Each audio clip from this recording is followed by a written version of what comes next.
Good morning, students. Yesterday we have already discussed about the equivalence relation, the most important relation in the chapter relation and functions.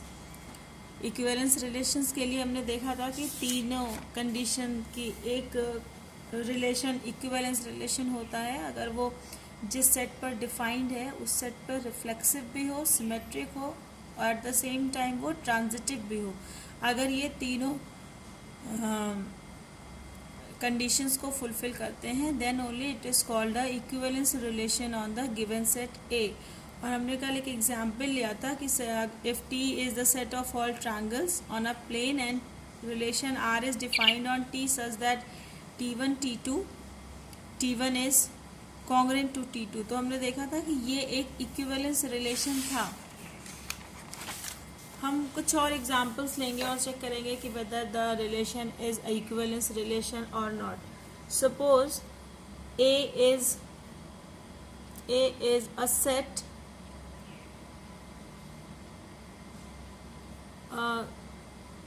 set of all lines in xy plane. xy plane में सभी lines का set है ए और उस पर हम एक relation R1 define कर रहे हैं. R1 is a relation L1 L2 such that L1 is perpendicular to L2. एक हमने रिलेशन डिफाइन किया L1 जो इस तरह के ऑर्डर्ड पेयर्स L1 L2 का है such that L1 is perpendicular to L2. L1 L2 पर परपेंडिकुलर है. अब हम इसे चेक करेंगे कि ये R1 जो है ये सेट A पर इक्विवेलेंस रिलेशन है या नहीं है, whether R1 is a equivalence relation on A और नॉट. तो सबसे पहले हम चेक करेंगे reflexive.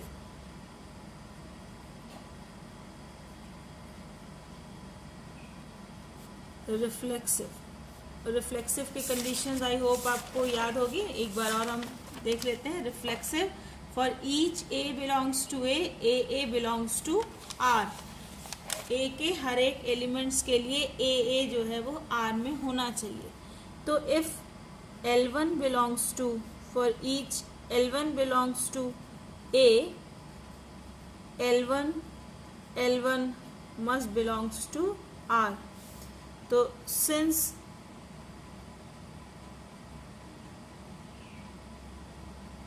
each line is parallel to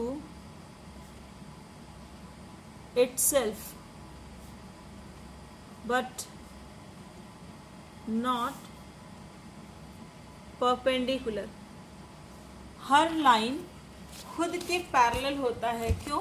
क्योंकि पैरेलल लाइंस की कंडीशन क्या होती है, the angle between two parallel lines must be zero. The angle between two parallel lines must be zero.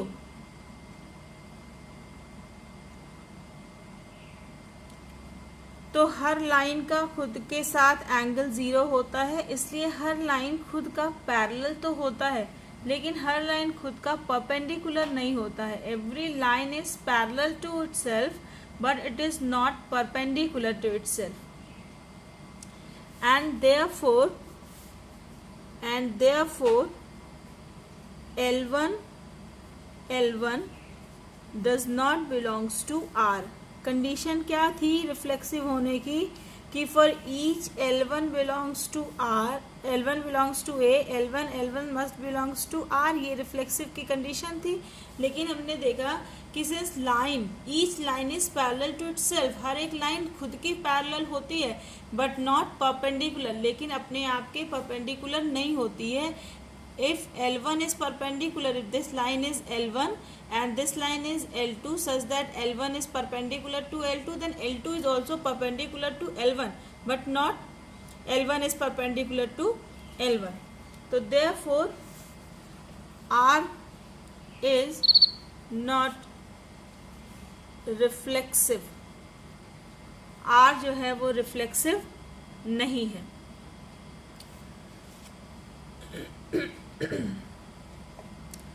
because a line cannot be perpendicular to itself. Now second is symmetric. Symmetric की condition क्या होती है कि for L1 L2 belongs to A implies that if L1 L2 belongs to R, L2 L1 also belongs to R. कि अगर कोई दो lines लें हम L1 L2 जो A में है और L1 L2 R को बिलोंग करता है, तो L2 L1 भी R को बिलोंग करना चाहिए. ये सिमेट्रिक होने की कंडीशन है. तो चेक करते हैं whether it is possible or not. तो if L1 L2 belongs to A and ordered pair L1 L2 belongs to R, it implies that L1 is perpendicular to L2. L1 L2 R में है, तो R की condition यही थी कि L1 perpendicular होना चाहिए L2 के, तो L1 परपेंडिकुलर होगा L2 के. It also implies that L2 is also perpendicular to L1. अगर L1 L2 के परपेंडिकुलर है तो L2 भी L1 के परपेंडिकुलर होगा. ये L1 है, ये L2 है. परपेंडिकुलर होने की वो क्या होती है, शर्त क्या होती है कि दोनों के बीच का एंगल 90 डिग्री होना चाहिए. तो अगर आप देखें तो L1 L2 के बीच का एंगल भी 90 डिग्री है, L2 L1 के बीच का एंगल भी 90 डिग्री है. L1 L2 का परपेंडिकुलर है तो L2 भी L1 का परपेंडिकुलर होगा. And it implies L2 L1 also belongs to R. L1 L2 R को बिलोंग कर रहा था और ये इम्प्लाई कर रहा है कि L2 L1 भी R को बिलोंग करेगा. Therefore R is symmetric. R symmetric है. अब हम देखते हैं ट्रांजिटिव कि क्या R ट्रांजिटिव भी है.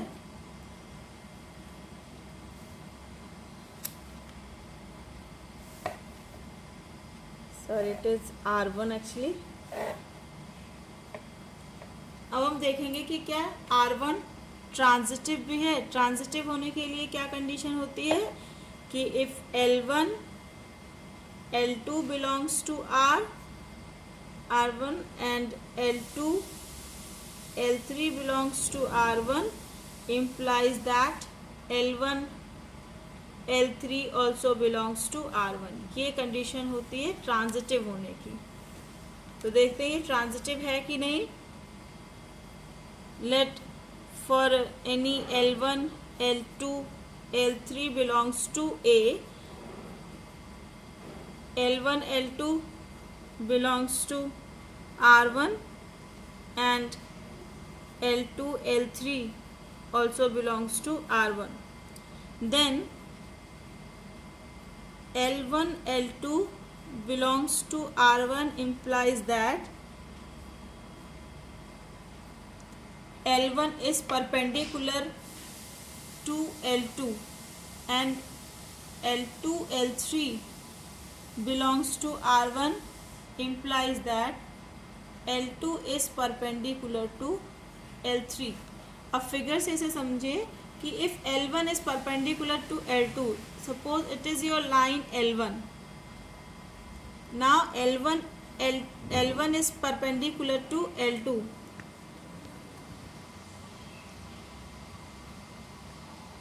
इस तरह से फिगर होगा. L1 L2 पर परपेंडिकुलर है,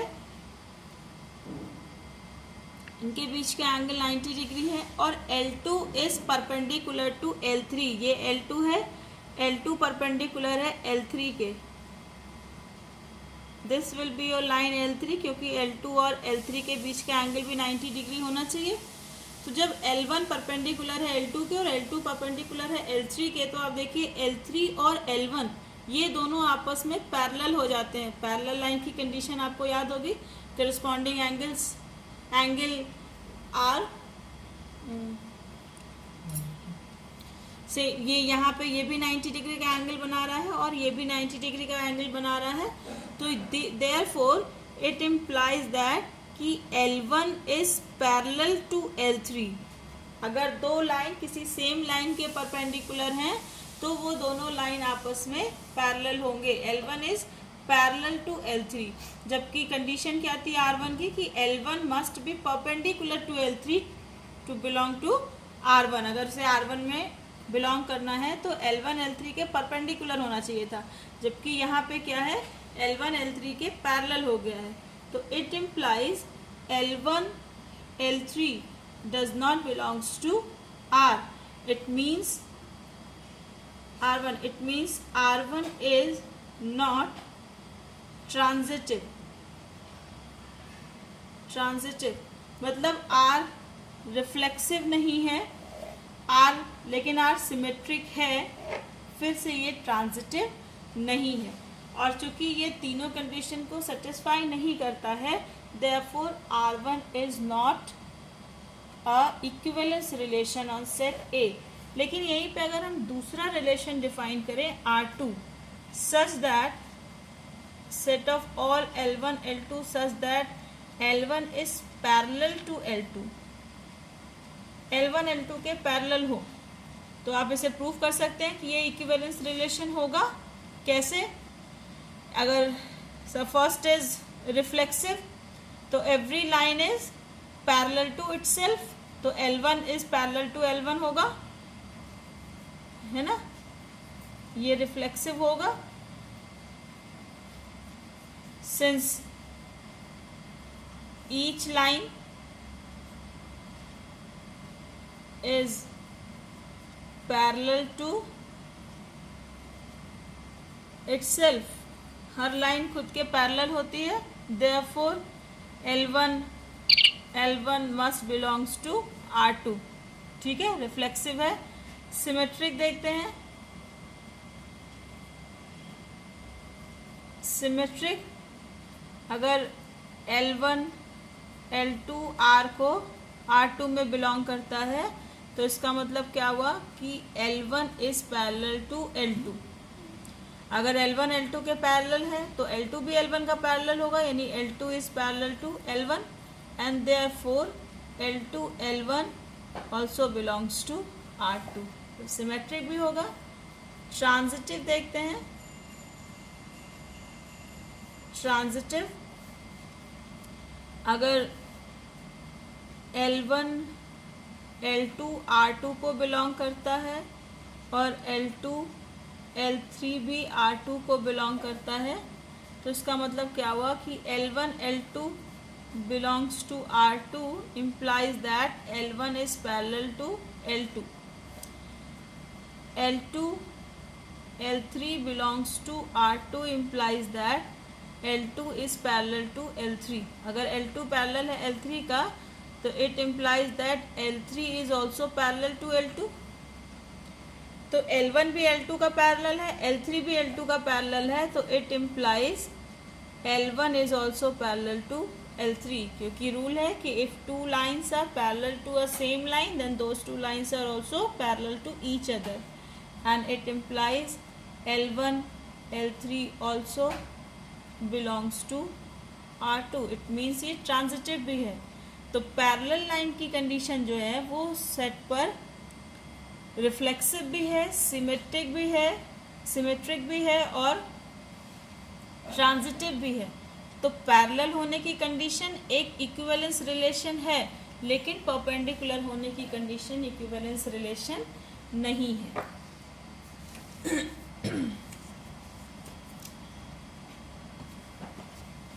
एक relation R is defined, a relation R, another example we can take that a relation R is defined from n to n. n to n मतलब सेट ऑफ नेचुरल नंबर्स पर। R जो है वो set of natural numbers पर defined है, such that ordered pair AB related to ordered pair CD implies that A plus D is equal to B plus C, where AB and CD belongs to n cross n। एक relation है जो n cross n पर मतलब natural number के set पर defined है। तो n cross n में a b c d type के एलिमेंट्स होंगे, ऑर्डर्ड पेयर होंगे n क्रॉस n में। और इसमें R में क्या है, R एक ऐसा रिलेशन है जिसमें उसी टाइप के ऑर्डर्ड पेयर्स हैं जो इस कंडीशन को सेटिस्फाई करते हैं कि a plus D is equal to B plus C. a plus D मतलब pre image of first ordered pair plus image of second ordered pair is equal to image of first ordered pair plus pre image of second ordered pair. a plus D is equal to B plus C. अब हमें ये prove करना है कि prove that R is an equivalence relation।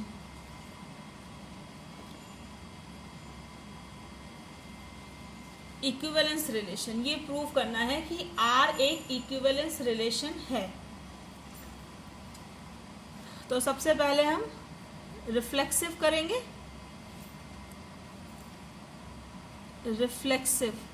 Reflexive क्या होगा कि हर एक ordered pair n cross n का हर एक ऑर्डर्ड पेयर खुद के साथ ये रिलेशन सेटिस्फाई करता है। तो suppose let any ordered pair AB belongs to n cross n। n cross n में कोई ऑर्डर्ड पेयर AB है तो हम लिख सकते हैं we can write it as a plus b is equal to b plus a। क्यों? क्योंकि a और b क्या है, नेचुरल नंबर ना। a b ये सब नेचुरल नंबर्स हैं क्योंकि n क्रॉस n पे डिफाइंड है, सेट ऑफ नेचुरल नंबर्स पे डिफाइंड है ये। और नेचुरल नंबर्स एडिशन के लिए कॉम्यूटेटिव होते हैं। Addition of natural numbers always obey the law of commutative मतलब a plus B is equal to B plus A. अगर आप देखें तो a प्लस बी हमेशा b प्लस ए के बराबर होगा, चाहे आप 2 प्लस 3 लिखें तब भी 5 होगा और चाहे आप 3 प्लस 5 लिखें 3 प्लस 2 लिखें तब भी 5 होगा। तो यहाँ से अगर आप इसकी कंडीशन को देखें R को तो इसमें दिया था a plus D is equal to B plus C. a plus D तो अगर हम A B R A B लें तो ये होगा ना a plus B must be equal to B plus a plus B must be equal to B plus A. इस condition को सेटिस्फाई कर रहा है ये। तो it implies a plus B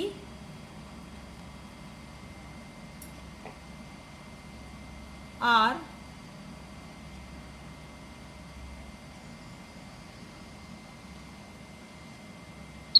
A B R A B a plus B is equal to B plus A. a plus B is equal to B plus A satisfy कर रहा है, therefore ए B related होगा ए B से।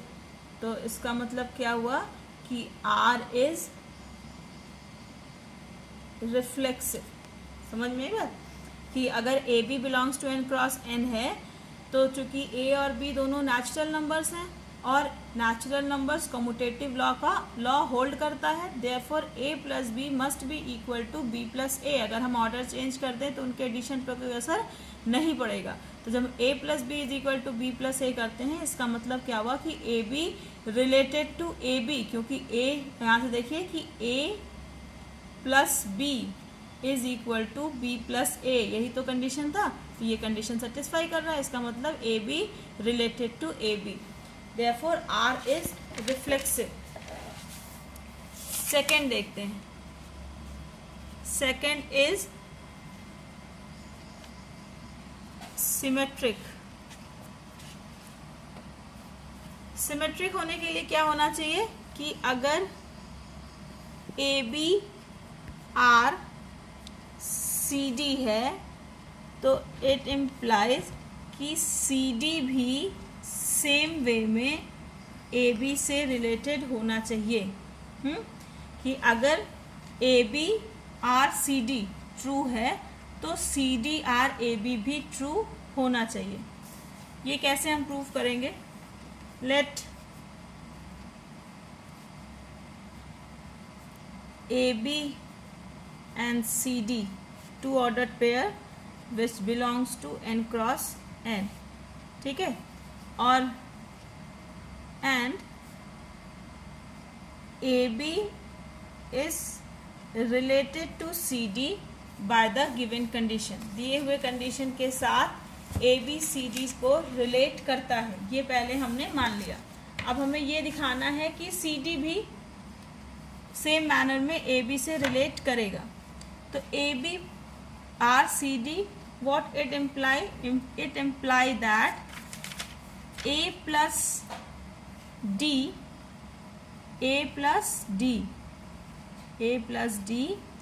is equal to b plus c इसके बराबर। ये condition यही वो थी, यही रूल था, यही शर्त थी रिलेट होने की कि a plus d is equal to b plus c होगा। तो it also implies that b plus c is equal to a plus d, क्योंकि हमने सिर्फ साइड बदला है, LHS को RHS और RHS को LHS किया है, इससे कोई फर्क नहीं पड़ता। अगेन इट implies that चूंकि since a b c d are the natural numbers and addition of natural numbers hold law of commutative, therefore b plus c can be written as c plus b is equal to a plus d can be written as d plus a. c plus b is equal to d plus a. It implies cd r ab means cd is also related to ab in the same manner. देख लीजिए, C plus B is equal to D plus A, ये हमने prove किया है। तो therefore CD is also related to AB in the same way, therefore R is symmetric, R symmetric भी है। तीसरा ट्रांजिटिव, कि क्या R ट्रांजिटिव है? ट्रांजिटिव होने के लिए हम मान लेते हैं कि ए बी सी डी और ई एफ ये तीन ऑर्डर्ड पेयर्स लेते हैं हम एन क्रॉस एन से, and A B is related to C D and C D is related to EF, ठीक है। AB is related to CD and CD is related to EF। तो transitive होने के लिए क्या होना होगा कि AB must be related to EF in the same way। Check करते हैं ऐसा है कि नहीं। तो since AB is related to CD, क्या होगा?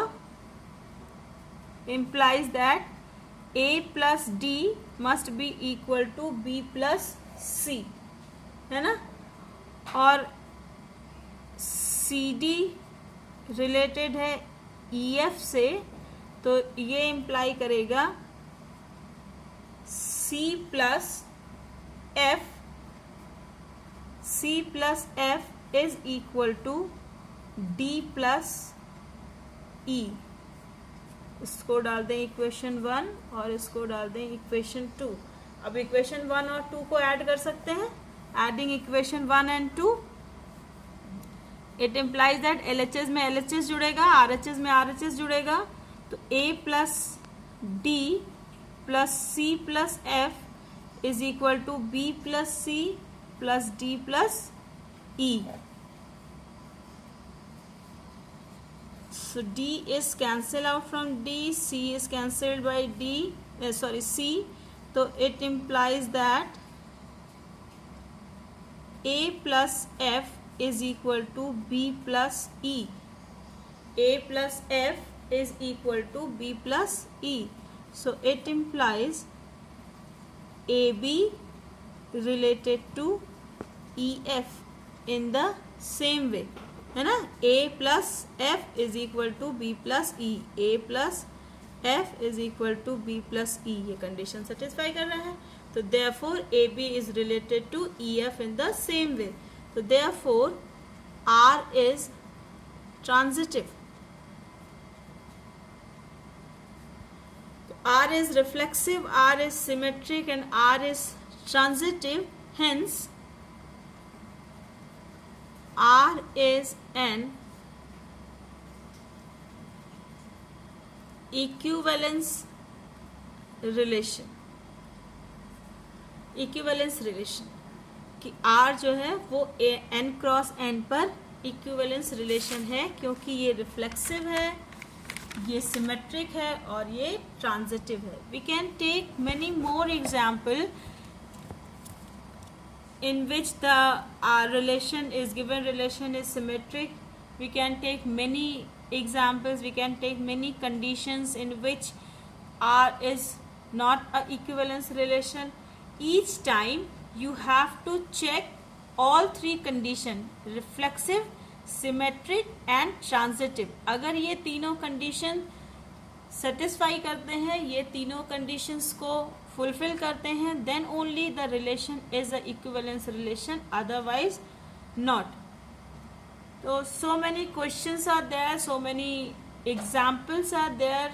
Go through more and more questions to prove whether, to check whether it is a equivalence relation or not.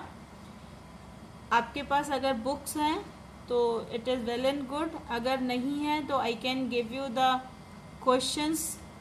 If you want some solutions, I also can give you through my videos or any PDF file or anything. Let me know whether you have your books or not. But now take these classes very seriously, क्योंकि हमें नहीं पता कि कितने दिनों तक ये सारे conditions ऐसे ही रहेंगे. When we will able to run our real classes. तो इन्हीं वर्चुअल क्लासेस के बेसिस पर ही अभी हमें वर्क करना है. So take it very seriously, give sufficient time to each and every subject.